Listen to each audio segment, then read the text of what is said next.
السلام علیکم ویورز، اگر آپ نے ابھی تک ہمارا چینل ٹوڈے نیوز سبسکرائب نہیں کیا تو ابھی سبسکرائب کریں تاکہ آپ کو ہماری آنے والی تمام تر اپڈیٹ سب سے پہلے مل سکے۔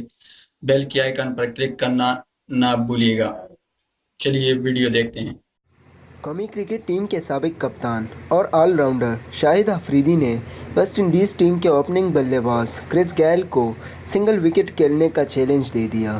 تفصیلات کے مطابق ویسٹ انڈیز کی کرکٹ ٹیم کے اوپننگ بلے باز کرس گیل نے بنگلہ دیش کے خلاف تیسرے اور آخری ون ڈے میچ میں 66 گیندوں پر 5 چھکوں کی مدد سے 73 رن سکور کیے اور اس دوران انہوں نے ان سب سے زیادہ چھکے مار کر شاہد افریدی کا ریکارڈ برابر کر دیا۔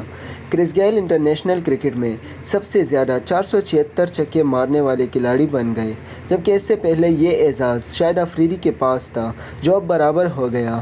ایک انٹرویو کے دوران گیل کا کہنا تھا کہ شاہد افریدی کا 476 چھکوں کا ریکارڈ برابر کرنا آسان کام نہیں تھا، تاہم اب یہ برابر ہو گیا تو میرے لیے خوشی کی بات ہے کہ میں پہلا ریکارڈ بنانے والے کو جوائن کر سکا۔ اب میں مزید چھکے نہیں ماروں گا، لہٰذا بوم بوم کو پریشان ہونے کی ضرورت نہیں کیونکہ ان کا یہ ریکارڈ قائم رہے گا۔ تو دوستو، آپ کو ہماری ویڈیو کیسی لگی؟ اگر آپ کو ہماری ویڈیو اچھی لگی تو لائک کریں اور دوستوں کے ساتھ شیئر کریں اور کامنٹ میں اپنی رائے کا اظہار ضرور کریں، اور آخر میں سبسکرائب کرنا مت بھولیے گا۔